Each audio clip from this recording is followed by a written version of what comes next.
It's the Sean Widmer Podcast.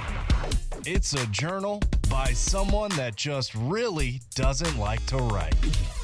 Today, we're going to try to get into a book that I'm revisiting. Try to get into that today. We're going to see if we can't talk about cereal.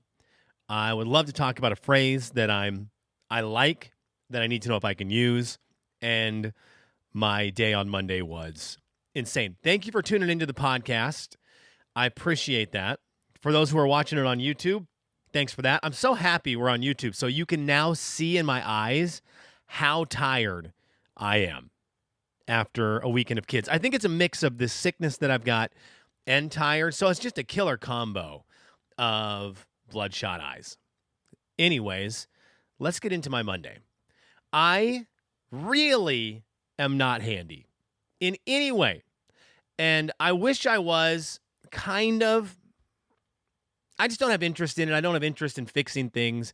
I don't have interest in doing household renovations. I've talked to my buddies about this a lot. I've had long conversations with Ryan about this because he loves it. But he loves the result of a renovation. I don't care. And that's not me being lazy, like, oh, well, I don't want to do it because I'm lazy. I just don't care. I really am content with the stuff that's in my house right now. There's something that needs to be done, like the room I'm broadcasting from. I'll be excited to finish this room because that will give us a cool new room. That part I get. But little things here and there that's like, well, I don't know if we like how that looks, so let's modify it. I'm good. I probably didn't even notice it in the first place. Well, either way, outside of any of that, my wife had asked to have a couple things done in the house, and I was like, okay, let's see what we can do. And she wanted these things done while she was out, which is really easy to do when you've got the kids because they are so helpful in the world of renovations. So I had a day on Monday where my mother-in-law, God bless her, thank you, Lisa, had the kids. So I had my first breath of fresh air from the children on Monday, and I thought I'm going to take a little time. I'm just going to relax. But first, I want to accomplish a couple things on my wife's list of house renovations she was hoping I can do while she was gone. And one of them was hang some curtains in our office. That was easy. Did that, and they look great. So I was like, okay, what was the other thing? It was a light fixture. And there's a light fixture in sort of I don't know what this room is called. We've got a dining room and then the kitchen, and then right next to the kitchen, there's just a little space where we put a table and it's like kind of a breakfast. It's where we're going to eat all of our meals unless we have company over. And it's that little area. Had a light hanging over the table that was not good. It was just gross. It was an eyesore. And so Anna had bought a new hanging light, and she had mentioned, if you could hang that light, that'd be great. Well, I'm terrified of this because I don't know anything about electricity, hanging lights. All I'm doing is assuming I'm about to get electrocuted and die. So I put my mind to it. I'm like, let's do this. I watched some YouTube videos, as everyone who doesn't know how to fix something goes to YouTube and watches a man put a light up in 2.5 minutes. And you go, 2.5 minutes? This is great. I'm going to have a lot of free time today to get this done. So I spent about 30 minutes just watching YouTube videos, making sure I'm ready for the job. Then I have to begin the process of it. So I take out all the light stuff, and I'm looking around. I go, okay, what tools am I going to need to use? Because I'm lacking there. I'm going to need a wire stripper, wire cutter. I'm going to need black electrical tape. Now, I am extremely cheap. I know there is a theory out there with tools. It's like, well, once you have them, it's a great investment because once you have them, now you can always use them. I don't want to use them. I don't ever want to use them again. When I buy a tool, I'm praying that that's the very last time I will ever have to hold that tool in my hand. There is no benefit for me on if you have it now, you can use it to do a ton more projects. That's why I buy video game controllers. I buy those so that then I can have them to use for a very long time. I don't want wire strippers. That just means work. So anyways, I go to the store. I'm like, well, what do I actually need, and what can I kind of makeshift at home? So I go to the store and walk out with black electrical tape because I'm convinced I can strip a wire. I'm convinced of all this stuff. So I go home. And I wish people could see me before I get home. I wish people could see me in the other thing that I bought. I wish people could see me in the any kind of hardware store. I did buy one of the devices that you can tell whether or not there's power in the wiring. And I understand, turn the breaker off, which I did, and I saw the light, it's turned off, the breaker was off. I'm still scared. I want to cover my bases, so I get one of those little tools that you hold up to the wire, and it will tell you if it's active or not. Me in the hardware store trying to find this is unbelievable because I don't know where to go. I don't know what to do. I finally break down and ask a gal who's working there. She points me the right way. The amount of things I knock off a shelf because I'm nervously touching tools is insane. If you are by me in a Home Depot or a Lowe's, you're just wondering if I've ever grabbed anything off a shelf ever because I'll shake and grab something and it knocks the little hook off the wall. That falls down. Everything below it falls down, and now everyone's staring at me. So that part I'm already dealing with. I look like I'm now working at Lowe's, restocking the shelves, putting everything back up. And every time I am in a hardware store, and I don't know, maybe this is everyone, and you can help me out if it's everyone, but for me, every time I am standing in the only place in the store that everyone is trying to walk by. I'm in this huge, gigantic warehouse. Huge. I'm on aisle 6. It's got all the stuff for wiring a light fixture or an electrical socket. There is aisles that have dust devils blowing down the aisle. No one has touched. And so I'm in one random little aisle, and in my 5 minutes of me on my phone Googling, is this the right tool? Google saying yes, me second guessing Google and being like, let me really make sure. Let me double, triple check, make sure. Because I don't want to spend more money than I'm supposed to. Because I'm always terrified with the project that when I spend money on tools that I don't want, my wife is going to go, well, you spent $50 out of your discretionary money for the month. This is why I don't want to do projects. I don't want to buy tools because I don't want to now not be able to go buy a book or go buy lunch. Now I've spent my discretionary money on wire cutters. Anyways, I backtrack a second.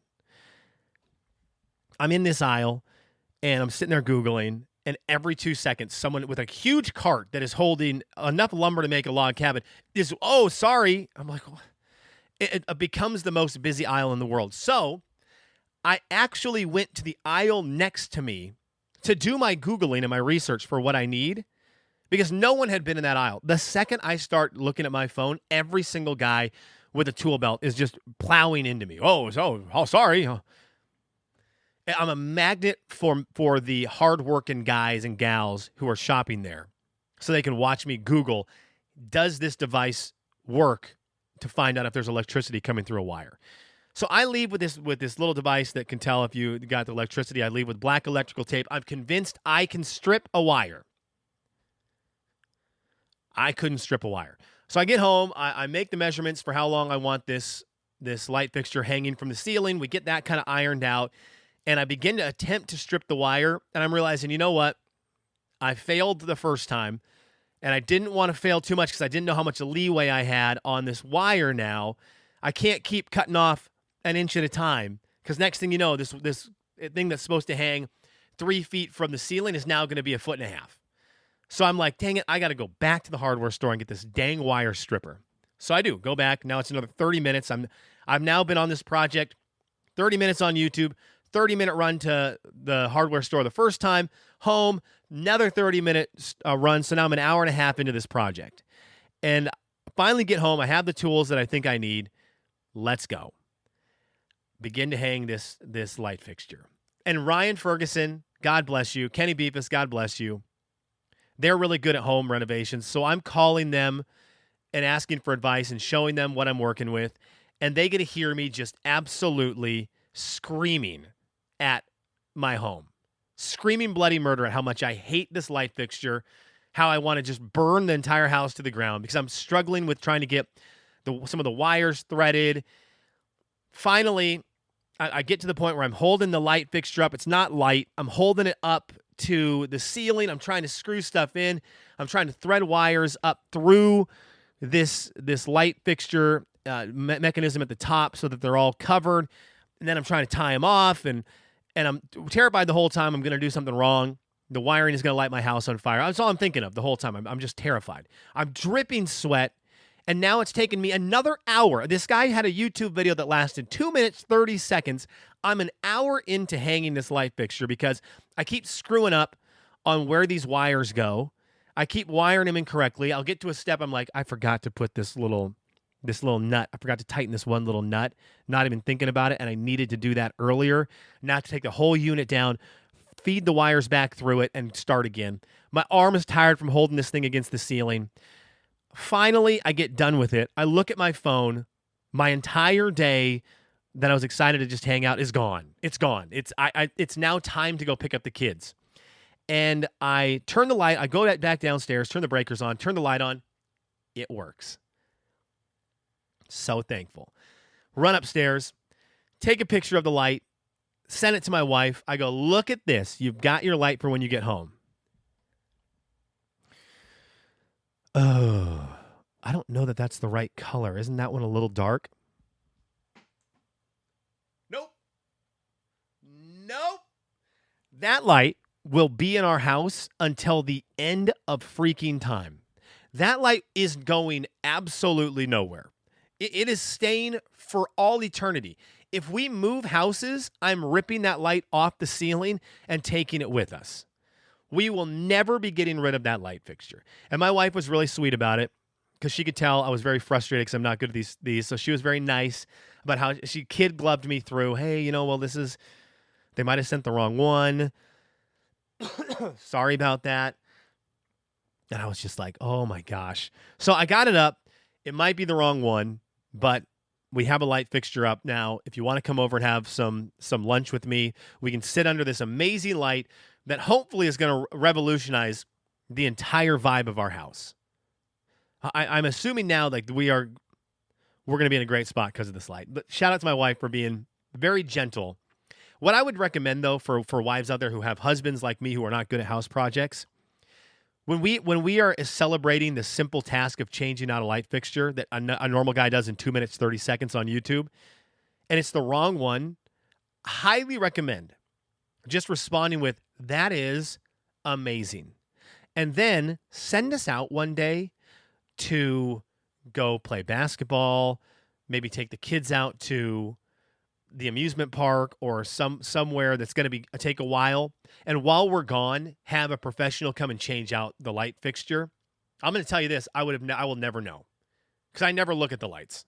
So I'll never know that it was changed out, and none's the wiser, and everyone wins in this situation. And I still feel like a hero for hanging something on the ceiling. We have a snack problem here at the Widmer house. Dramatic transition. We have a snack problem at the Widmer house. If there's snacks in our house, we have late night snack. We're late night munchies like we're on a Jay and Silent Bob movie. It's crazy. We can't stop with it. Now my wife is pregnant, and so she has all these little weird cravings. And one of the cravings she has had is for cereal, and I love cereal. But we are so different in how we consume cereal, and I didn't realize this was a thing until marrying my wife and seeing her cereal habits. I'm blown away by it. So I will take a bowl of cereal. I'll take my cereal bowl. I'll fill it. I'll fill the bowl a third of the way up with cereal, and then I will put milk in until the cereal is overflowing out of the top of the cereal bowl. There's so much room, and then it's gone. A couple things are on the counter. I'm picking cereal off, going, dang it, why is this bowl not big enough for my cereal? And then it takes an acrobatic feat for me to take the cereal bowl from the kitchen counter to underneath this new light fixture that makes my cereal look so much better now without spilling it all over the floor. My wife is the exact opposite. She wants minimal milk, maximum cereal. So she will text me and say, hey, is there any chance you can bring up a bowl of cereal? I want cereal to the tippy top and then just a little tiny bit of milk. And she wants so little milk that I actually think I could just dump some milk on the spoon before I put it into the cereal bowl, and she would not even realize that I didn't put milk into the cereal bowl. She just wants no milk, which is crazy to me because it seems very dry and against the whole point of cereal to have so little milk. So yeah, I pour her the big bowl of cereal, I douse the spoon in milk, put it in the cereal, and I take it upstairs to her. Meanwhile, I go back downstairs, fill up the KitchenAid bowl to the brim with a gallon of milk, and then I take about 18 pieces of Captain Crunch Crunch Berries and sprinkle them on top of the milk, go downstairs with that, eat the cereal, and go, ooh, I should go get more cereal and dump this into the milk. What do? I drink all of the milk, and then I reset the whole process, and I wonder why I have stomach issues. But I didn't realize how different people could be with their cereal eating habits. And you guys are crazy if you're the person who does minimal milk inside of your cereal, like my wife. You need to get checked out because that is disgusting. That is contrary to the entire point of the person who made the cereal that is supposed to be drowning in milk. I guess one thing for her is her cereal never gets soggy. She never has to deal with that conversation of, do you like your cereal soggy or not? It's just always stale and crunchy. Can we do Kelly's What Are You Into? I think I'm going to save the phrase that I have a question about for later in the week. Kelly's What Are You Into? If you're watching on YouTube, you can see it. Encyclopedia Brown. I've dove back into Encyclopedia Brown. In fact, last night, my wife, she got home last night late, and she texted me, hey, are you sleeping in our bed tonight? Because if so, are you going to come up soon? Because she's a light sleeper, and so if I go up later, if I stay up and she's in our bed, and I try to sneak into bed, it wakes her up, and then she can't fall back asleep right now with her being pregnant. She just can't get comfortable again. So once she's asleep, it needs to be asleep. And I was like, no, I've got very important things to do. I'll probably just sleep somewhere else tonight so I don't wake you up, and you just got back from a trip, so let's just go that way. I'm like, but she's like, oh, what are you doing? I'm like, very important stuff. Thumbing through Encyclopedia Brown. I wanted to know as an adult if the boy detective, if these were actually as hard as I thought they were as a kid. So I've been reading through these Encyclopedia Browns. They're tiny little books. The one I have right now in my hands is 10 cases in one book. I used to never be able to solve them as a kid. And I thought as an adult, I've got to be able to figure out these Encyclopedia Browns.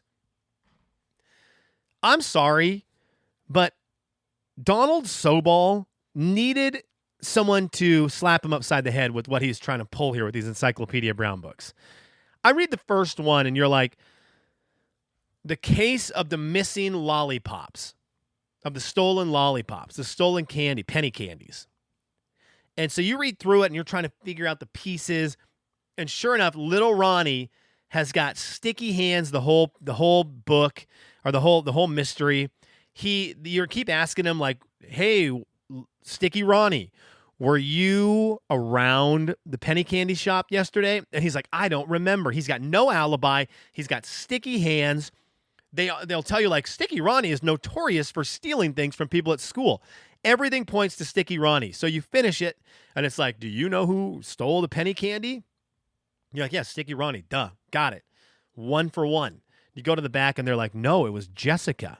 Because if you noticed, in the very first paragraph of this mystery, they never mentioned what her shoe footprint looked like. And then they never mentioned a shoe footprint at the end when they were examining the scene of the crime.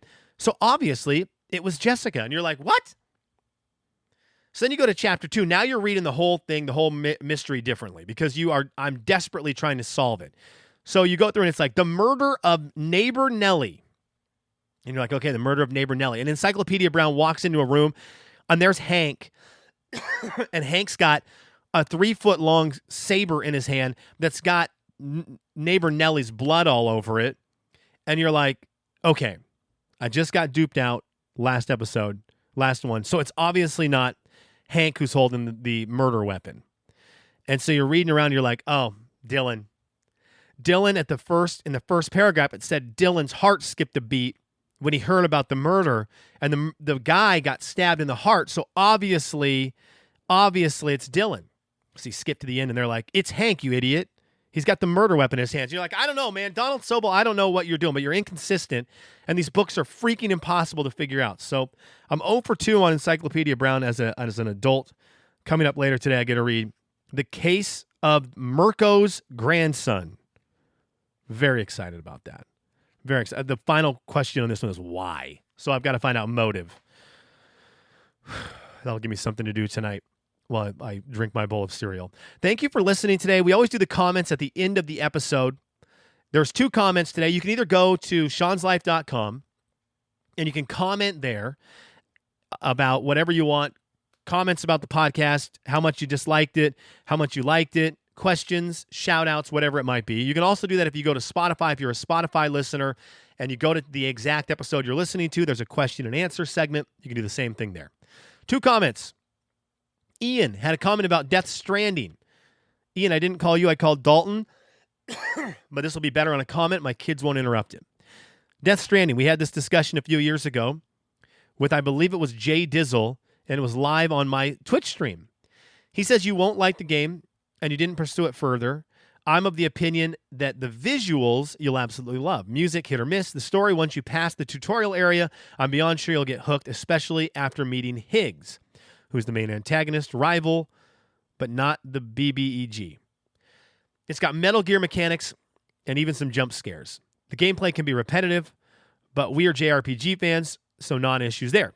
The PS5 version is free for PS Plus Premium, and it can take the visuals up a notch from the original release. I'm beyond excited for Part 2. Ian, I think I'm going to need to at least try it. Beat it? Probably not. Try it? Probably. Thank you for the heads up and the insight on the game. Ian, I very much appreciate it. Yvonne said, hanging with moms is hard. I have issues sometimes. I'm better with dads talking sports, especially when Calvin was in baseball. I assisted the coach. I was the daddy's girl, sports edition. Okay.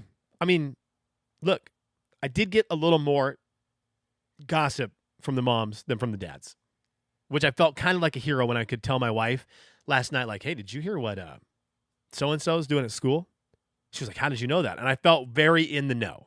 I felt very cool. I felt like I had like a special treasure that I was able to give my wife, and she was very excited about it.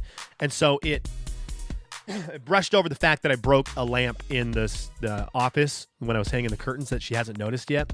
And so I'm just going to have to keep on getting more of these scoops to keep her mind off the fact that just by simply hanging curtains, I broke something in her office. All right, thank you for tuning in. I appreciate it. Hope your day goes, I hope your week goes very well.